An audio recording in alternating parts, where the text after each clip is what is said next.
Hello, I am Radagast at your service. So my title tonight is Joining the Conversation, Homage to Ron Van Dyke. Simply, Ron, you, and let me say to General, Ron inspired me. Joining the conversation, largely, that's what I kind of call what I'm doing, joining the conversation. That's what I said in my opening, when I introduced my very first video. And the conversation that is just generally joining about unity, but the conversation that got started was the one dealing with the ambassador, the dragon family, and the plan to liberate humanity, which is really what the story, that's the story. Ambassador, Red Dragon family, plan to liberate humanity. And what that means. And where to discuss it. And the three outlets that I knew of, as far as for kind of regular scheduled and it would be promoted enough so you would be able to catch the program, was the Kev Baker Show, Dave Schmidt's show, and Ron Van Dyke. And the nice thing about the Ron Van Dyke's YouTube is it made it very easy after one of the messages was delivered, or the interview, or the ambassador spoke, however you want to coin that, and allowing an immediate conversation to develop based on every time there would be a little bit different. Sometimes so little difference that there was, some complaint about, oh, what's something new? Yeah, we know we're ignorant, and no, whatever. And which I thought was necessary. I actually do, because the kind of ignorance isn't really the basic you're a dummy type stuff. It's really about not knowing, and not knowing what you don't know. It's that kind of ignorance where you would be arguing about being called ignorant when, if you understood, you might realize that it might apply just in that instance or a certain reply. Of course, this semantics not important. But there was always, after he would give a delivery, there would be the instant conversation. And where there might be, it wasn't quite so easy to do that on the Kev Baker Show, largely because they were further apart, and it just wasn't the focus. There was a small gathering at Ron's place that was regular. They knew each other, and then at the same time, even though they knew each other and there was a familiarity, there wasn't a cliquish familiarity. People could come in and join the conversation, and it was about what they say, not like, oh, what did the newbie say? There was none of that at all, because at one point I was a newbie, and it just came into the conversation, and it was always about the conversation. Things could get interesting. Poo could get flung. I think I had to wash my hands once or twice, and it was what it was, but it was productive, and you just saw that little by little you could just see a greater unity where there were still differences, but they weren't polarized, so there wasn't all that energy either resisting or fighting going towards. So it really became, for me, a hub of a place where an ongoing conversation regarding the ambassador, the Red Dragon family, and the liberation of humanity could be discussed. And I think it's one of the most important stories. And I think some people, and even got to the point where it wasn't like, well, if this was so important, why isn't the ambassador on TV? Without realizing why, very clearly, that could not be on TV, given what TV is and what its message is. So it came out, and the message is spreading. I mean, during a gamble, I guess it was Foster Gamble, it was a couple of months ago now, but he mentioned, when he was talking about alternatives, he was just talking about these people on the horizon, and now we find out that that horizon is no longer horizon, and they have met, and you constantly see all of this movement. And the other thing about Ron Van Dyke is, and I think in my opening video I call him the hardest working man on the internet, which might be a little bit of a dated humor, because I think if I recall, Milton Berle was the hardest working man in entertainment or comedy or something. So it's kind of an old school thing of just somebody who is doing, just applying themselves to their craft. And as Ron mentioned in tonight's vlog, how when he really kind of gets very emotive, and even comes from a really hurting, from identifying from an empathic and sympathetic place, for people who are experiencing being a victim. They're having their valid experience based on the input and the data that they can deal with of being a victim, and that, so he is honoring that validity. And in doing so, he's speaking for people. And even when he speaks to power, when he rants against, the crooks, goes against the Pope, here is a voice, and he stands as a champion for those who go, "You go, Ron." So there's also a certain catharsis. There's a lot of wonderful movement that happens because Ron can do that, and that is where a lot of people are. So he's talking to people, and as he's figuring it out, he does these very open, wonderful vlogs of where he's going with all this. There's no place to get stuck and be right about. There's only all of our growth and coming into unity, because that's what this kind of growth is leading towards. It's that where we kind of get the common ground we're all in, our own uniqueness, not in to be unique ones, but the uniqueness that makes the differentiation, what it is. And so he's led me to not just empathize, because from my place of standing in a place of compassion and gnosis, empathize is to touch the pain and know it. And from that knowing, you know their pain. Sympathize is what I would call, to empathize is to know one's pain. To sympathize is to walk in the shoes of one's pain. Because that now we have a sympathetic resonance. The other one's just a point of stimuli, whatever it's doing.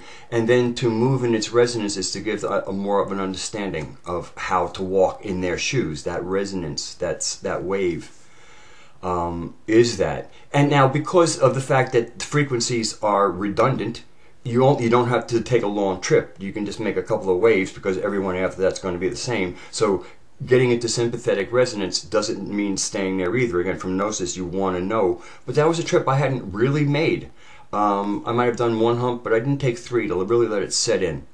And continually listening to Ron, but especially tonight, brought me to a place of just of greater understanding. I needed that. I did not have that real sympathetic understanding or gnosis.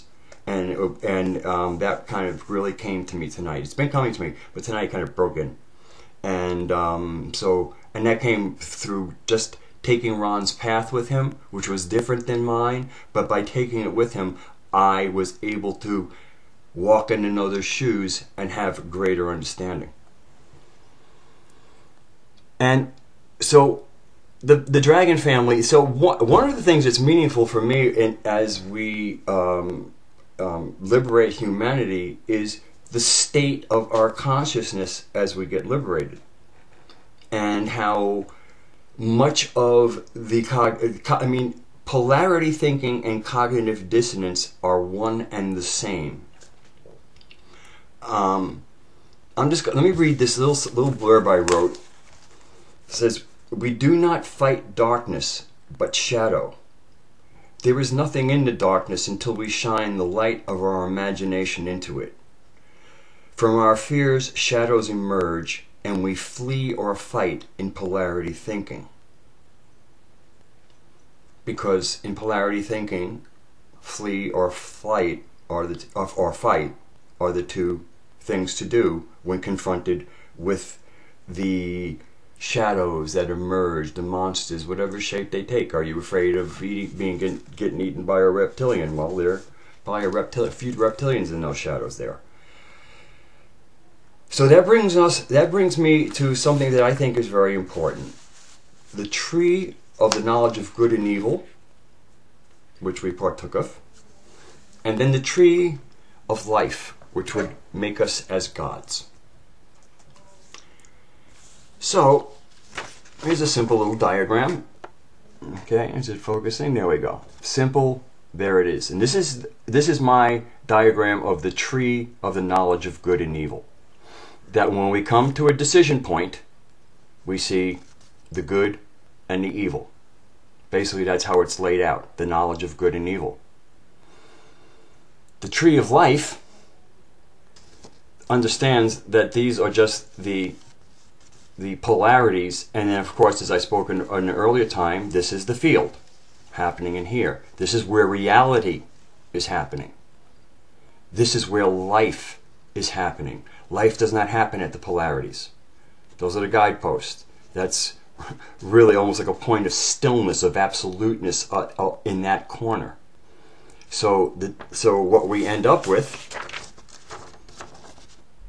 is that, which you may recognize as an upside down peace symbol, which is another major piece for me, and it has been for the past 25 years when I first got involved with the runes and realized what the peace sign was, and how that is a mind control, and to me one of the most powerful things the Illuminati has ever done with symbology, but that's another talk.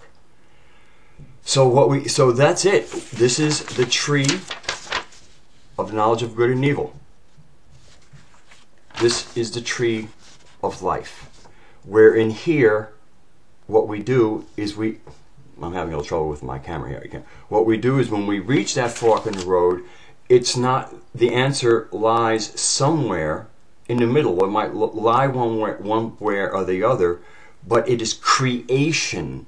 Because in the path of good or evil, these paths have kind of already been defined beforehand of what is good and what is evil. And morality plays into that much more than ethics. And so it's kind of, there's only two roads, and that's, rather than the road that you might create for yourself, the road of life, the road that the gods would take. Because they not only would they not see that because of a greater scope, but furthermore, they wouldn't be bound by a morality predefined of what is good or what is evil without whatever wisdom they possess to make that decision. And so that is where, and because that most basic good and evil program, that kind of binary code has been laid into us, we approach everything in this fashion. And that's the cognitive dissonance, because the cognitive dissonance is telling us that it's either or, rather than in the knowledge of good and evil, rather than following the path of life, which to be a creator and create a path that is suitable to the situation existing between these two poles. I hope that was helpful.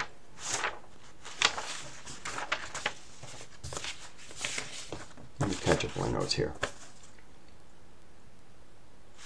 So this is the reason I went there into that is to help us deal with, first of all, to me it's to reach some kind of not only unity consciousness, but again, this unity comes from thinking as a creative divine being affecting reality by a decision that one makes unique to the information, and that one pre-laid out along certain guidelines of what is right and what is wrong. And this personal knowing of being able to create a path is really what has led us astray over the millennia, and in a kind of like this, the classic, let's say the cosmic trickster, we will call this entity for now. Because that's almost like what the lesson of the trickster is, because the trickster is kind of like this polarity thing, and it's like you're damned if you do, you're damned if you don't, because of the polarity, and there's a trick here, there's a trick here, and when you're presented with it, who cares there's a trick here? I have a different path. I have something else. And this also comes to, with polarity, you have opposing sides. Okay? And opposition is part of polarity thinking. The tree of life is not opposition, it's to propose. You don't oppose, you propose. You create a path. It's not predefined. And this is here, do you oppose? No, I propose. And this is the path of life. This is the tree of life. To know how that is our choice point, but to lay out choice as this is a lie. That's polarity thinking. That's cognitive dissonance, which is why it appears that way. It's not so much a lie, is the way it's interpreted produces faulty thinking that will produce false data. Call it a lie, false data sounds nice and neutral to me. And so this kind of consciousness is going to be really important to us, humanity that's being liberated. Because with this liberation will come responsibility. And there is, because of the cognitive dissonance and a lot of old programming, as this unfolds, things could get a lot sillier than is necessary if people stay cognitively dissonant. Cognitive dissonance also leads to mistrust, because you think you can either trust or not trust. And obviously, as we know, that can't be real. So what would be the middle path? Now some say, oh, trust but verify. No, the whole idea, my idea, when I say trust, I trust everybody to be who they really are, and I trust all things will reveal themselves to be what they are. Patience, one of the things we don't have, but is when you have patience, you can. It's like, you know, you're watching a tree grow, and what's happening now on our planet with what's going on is a tectonic shift, and I guess maybe I'll close with that. What is this tectonic shift? Well, let's say we kind of have the primary center of gravity on our planet. You know, the true north, where all currents are kind of conducted through. And let's call that Washington, D.C. You know, the Western Alliance focused politically in Washington, D.C. and militarily. Especially militarily. But this is where, that has been kind of where that's where the gravity is. Okay, that's what the gravity has been there. Coming February 19th, that true north, that gravity, that axis mundi, to use an old term, axis, you know, this part that everything else spins around, and mundi is world. So the axis of the world. The axis of the world has been kind of like in Washington, D.C. Now the axis of the world is going to be somewhere in China. And just like a magnetic pole shifting, especially if, you know, again, this is not like pole reversal. Because don't think of distance so much. It's just the idea of there is now a new center of gravity, or it's coming. And the forces, what we're experiencing right now is the forces as one side is leaving. And you can see the panic setting in as that gravity leaves them and moves elsewhere. And then it settles in, you know, kind of cosmically on the 19th of February at the beginning of the year of sheep. And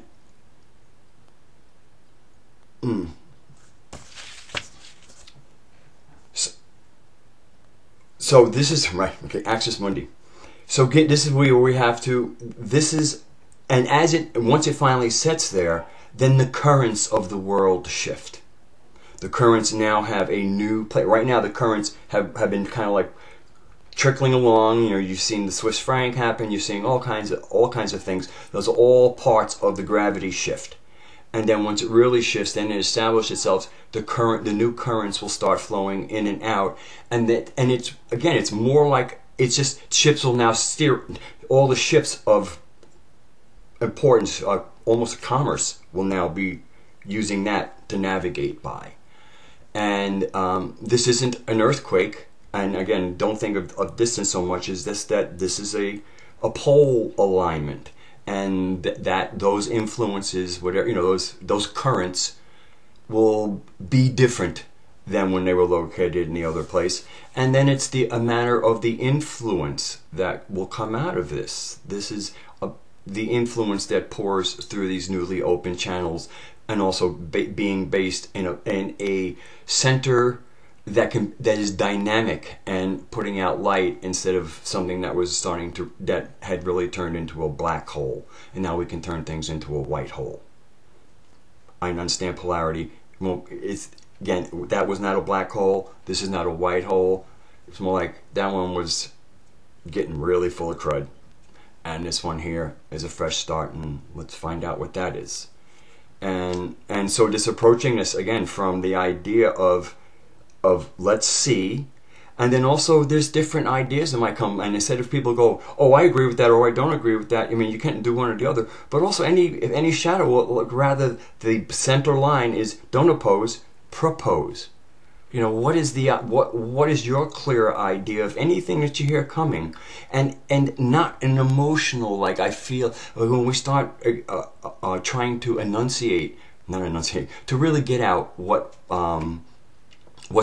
going on, what we think, and not so much what we feel. If we feel, we can put that in a sentence. I feel this way, and then let's get on to what we think, and trying to keep our language clear, and just really communicate, because this is an important time. This helps create the unity also, because we're all focused on getting this right, and getting this right is really important. And if we get it right from the beginning, as right as possible, let's